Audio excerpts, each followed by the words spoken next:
Where do you think we're moving to? We're moving to a more AI-driven space. Facts. Right? Facts. So we're moving into a space where if you're not creating technology, if you're not developing it, selling it, correcting it, you know what I'm saying, implementing it, deploying it, you're not really involved in it in some way, it may replace what you're doing. It will replace what you're doing. So I always tell people, I've been projecting this for like years. I would tell people, we have the Industrial Revolution. There's the technical revolution. It's on the way. Like, it's pretty much here. It's knocking on the door, right? So there were people, right, at that point, we moved into an industrial space. So now they're like changing things, building railroads, you're doing things. So that created an opportunity for tons of jobs with those specific skill sets. Now take that same application and we're moving into a technical era where individuals need tech skills. Think about it. You want to be a YouTube creator, you need a tech skill. Okay, talk to me. I'm a YouTube creator. What's the tech skill I need? I mean, you may be able to pay people to edit, but somebody may not be able to do that from the beginning. I suck at editing. Right. But that's a tech skill, utilizing a software every day and trying to understand that. I mean, you may want to trade. You have to use a software in some way to understand, the market cap setting, exits. All these different things require the utilization of some type of software. So a lot of people think Amazon is a book company. They're a tech company. They're a tech company. I just learned that. I was like, wait. I mean, I go to Amazon to buy books and to buy stuff. There's like, no, their number one money generator is a tech software. It's like a cloud-based AWS. Y'all be thinking we capping. Well, we bring on the people who know this stuff, yo. How this 28-year-old talking about AWS, bro? What you talking about? Yeah. I know what the move is. Amazon Web Services. Yes. And I'm sitting here like, wait, but we don't see that on the consumer end. Right. Because isn't that like, that's a business, It is a B2B, but there are small businesses who utilize cloud, right? Every business is involved with tech. You want to know why? Because what do you need to be able to operationalize and scale your business? Data. It's like, what else do you need at this point? You have people who are generating hundreds of thousands of dollars online through e-commerce, through all these different avenues, right? Yes, ma'am. And what are you utilizing? You're utilizing data to target the potential buyer of your product. Absolutely. But I actually just bought a software that helps me understand people who align with what I teach. Right. And I didn't know I could buy that kind of software that studies, hey, this person is more than likely like you, doesn't want to borrow money, wants to build wealth, wants to build a brand, da-da-da-da. So like now we can create product and services that fits that audience through a tech company that built this program. And I'm like, this is scary. And this is how all the challenges are being solved now. Yes. With a tech company, like you said, with startups. We have a huge startup wave, huge startup culture right now because everybody's seeking to solve that next big problem. It's a disruptive industry. You look at Netflix take down Blockbuster. It disrupts whatever is not progressing. Took them down. I used to go to Blockbuster. I had a Blockbuster card. Every Friday night, we would go get not the DVDs in the beginning. We'll get the VHSs. Right.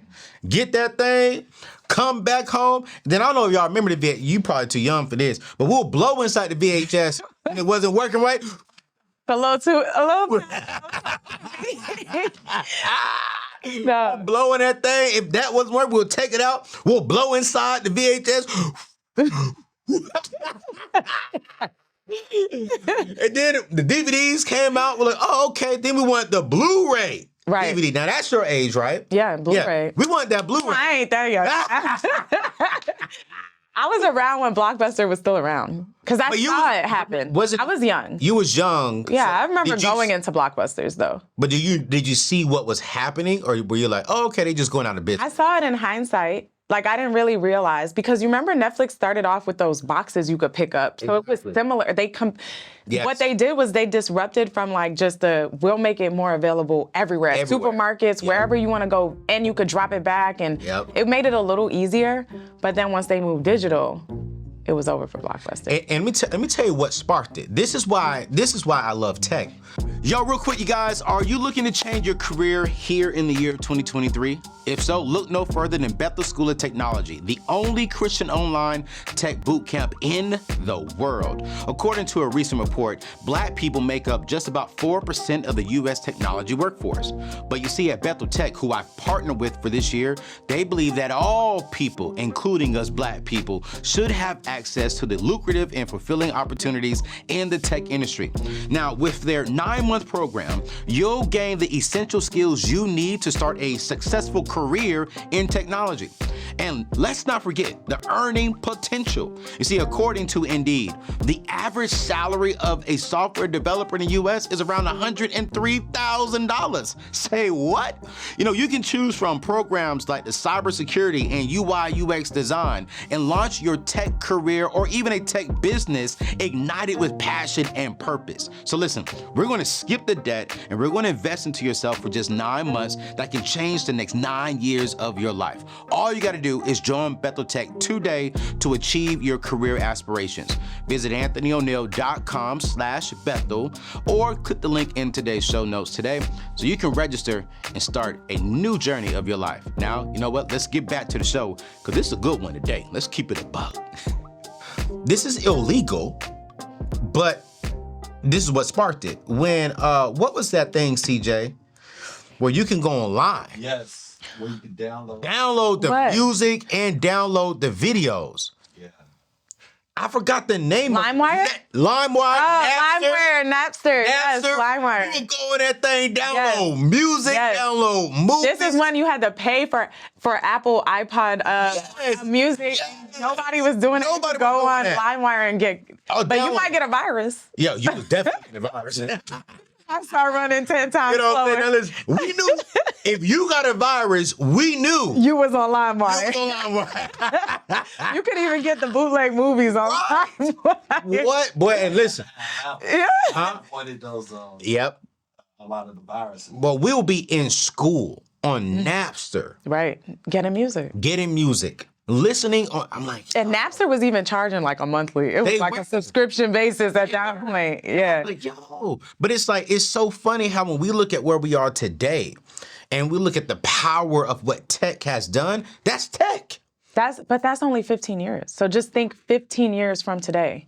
Good. We're at iPhone 14. Yes. So just think about the growth of the iPhone. Yeah. Think about where we'll be at iPhone 30. When you were young, because you're only 10 years younger than me, so I'm what? Cell phones didn't really come out to where we could easily access them until I was about maybe... I was in teenage years.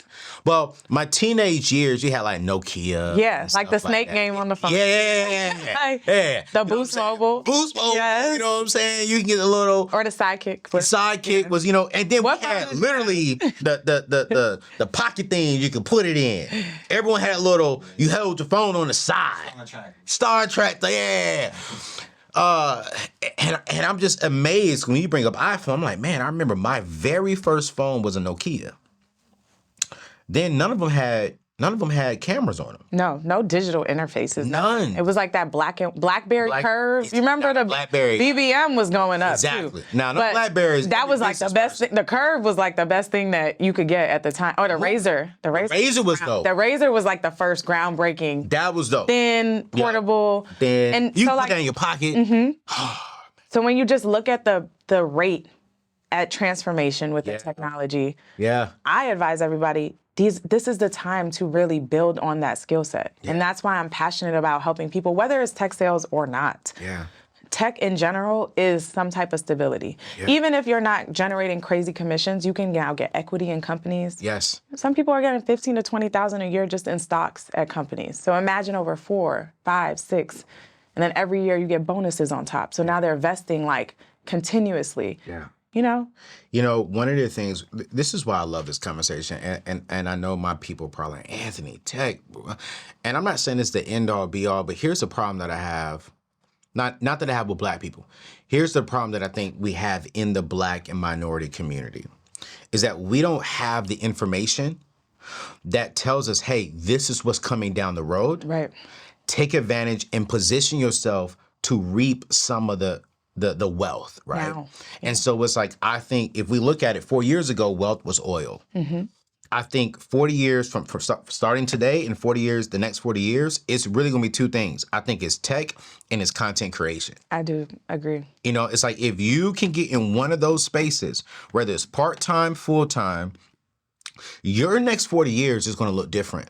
And I think we in a minority community, we miss out on wealth, not because we're not good for it, but because we weren't in position. Or had the information. Exactly. Right. So now that we have the information, here's my biggest concern with us. I think we get scared. To share. I think sometimes also like we like want to harvest something, right? I'm the type of person, I don't know, because I've always felt like what you put out into the universe, the world, God tenfolds it. And I feel like if you are blessed with the information, the platform, and you know other people are at a disadvantage, why are you harvesting that information?